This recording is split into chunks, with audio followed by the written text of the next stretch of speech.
bodies on the ground, blood, shattered glass, people dead. It was sad.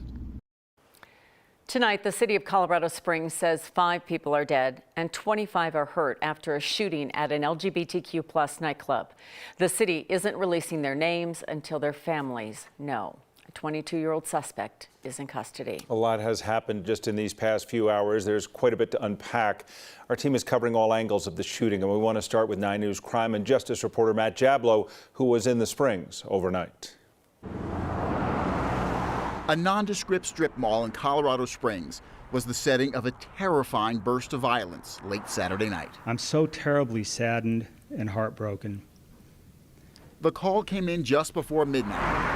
An active shooter armed with a long rifle at Club Q, a popular LGBTQ nightclub on North Academy Boulevard in Colorado Springs. Initial evidence and interviews indicate that the suspect entered Club Q and immediately began shooting at people inside as he moved further into the club. Colorado Springs Police Chief Adrian Vasquez says by the time officers arrived, 4 people were dead, dozens more injured. One of the injured died a short time later at the hospital. We are all shocked and saddened that this occurred here this last night. Police say it was a horrifying scene that could have been even worse. Shortly after the shooting began, according to police, 2 customers inside the club subdued the gunman and likely saved lives. Police say those 2 hero customers were not hurt. We owe them a great debt of thanks. According to police, the suspect, 22-year-old Anderson Lee Aldrich, was arrested as soon as police arrived and taken to the hospital with unspecified injuries. Police would not speculate on a motive for the shooting, nor would they label it a hate crime. Every citizen has the right to feel safe and secure in our city. But they vowed to do everything possible to help ease the pain of the victims and their families. We are working tirelessly to ensure that justice for the victims in this senseless and evil shooting is given. In Colorado Springs, Matt Jablow, 9 News. The owners of Club Q say they're still trying to process all that happened last night. They went to the club after they heard about the shooting. Right now, they say their focus is on the community and the victims. You're looking into every single person's eyes you're looking for your friends, you're looking for your family, and you're watching every single one of them with just this hopeless look. It's something I haven't processed, and I don't know when. People in the Colorado Springs area are shaken and disturbed by what happened. 9 News reporter Jaleesa Irizarry is live outside Club Q, where people have been leaving flowers all day long. Jaleesa.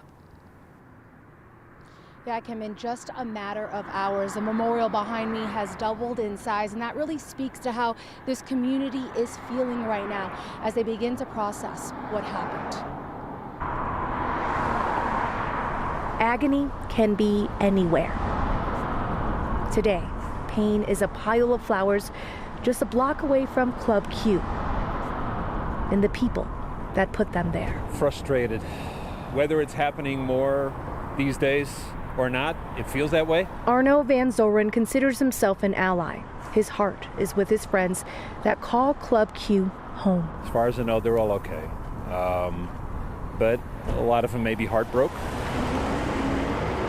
Heartbreak is found across town at a vigil outside All Souls Unitarian Church. But often, where people are hurting, there is healing. We're to make sure that we are bringing change for our community and raising voices for our community. Joseph Shelton is trying to look forward as his mind races back. I had just given a friend a ride back down, and he actually said, take me to the club instead of taking me home. About 10 minutes after I got home, within that small time frame, I got a call from a friend saying that there was a shooter. Joseph says his friend Ed was shot twice, but survived and is in the hospital. Well, even one person is too much. Jasmine Warner says her friends weren't as lucky. Finding out that our close friends are dead. So yeah. Grief tends to take hold, but with love and support, so can strength. Not letting fear win. That's what I feel people who do these types of things would want you to do, to run inside and hide.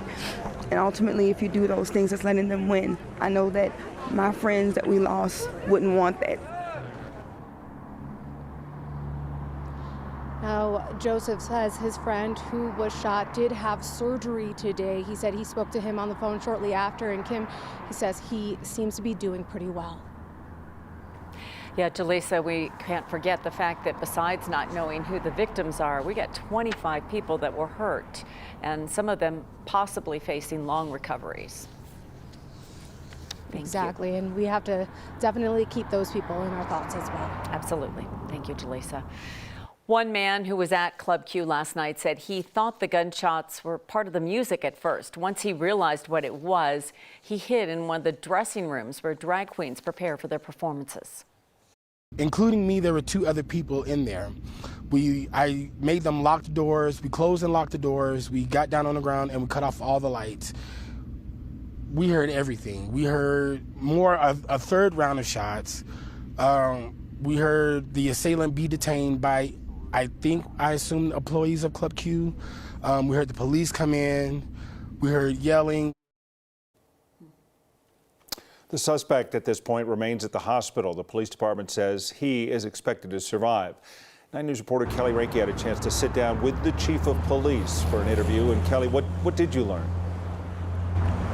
Hey, yeah, well, investigators are starting to put together this timeline. During our conversation, Chief Adrian Vasquez says he believes it took less than 1 minute from the shooter arriving here at the club and those 2 patrons taking him down so he wouldn't hurt anyone else. According to the mayor, he tells me that one of those patrons took the gun from the suspect's hands and began hitting him with it. Again, in less than 1 minute, a man is accused of killing 5 people and injuring more than 24 others. Officers were able to arrive here on scene within minutes of that first 911 call. It was a chaotic scene, as you can imagine. Chief Vasquez says officers worked to place that man into custody and triage patients to hospitals. Some first responders put the wounded into their own patrol cars to get them help as soon as possible. As far as motive, Chief Vasquez says interviews with his family and friends will be critical here.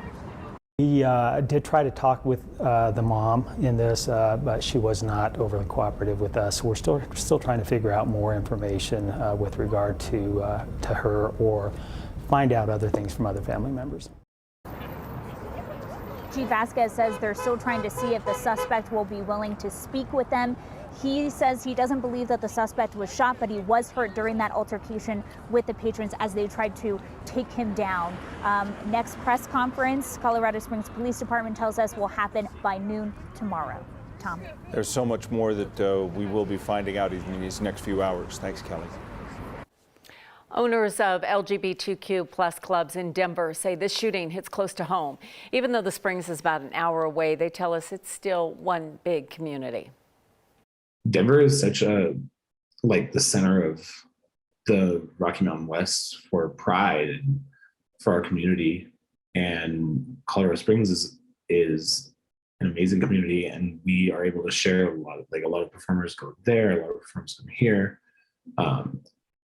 A lot of our community in Denver go to Colorado Springs Pride.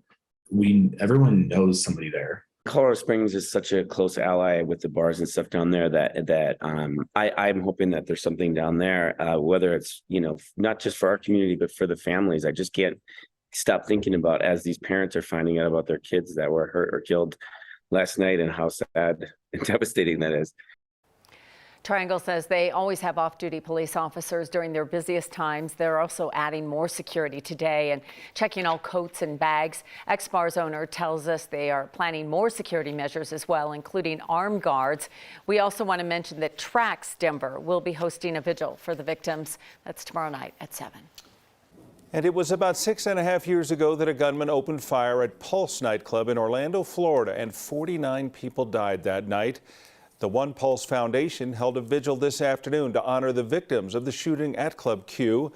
They say they wanted the Colorado Springs community to know that Orlando is there for them.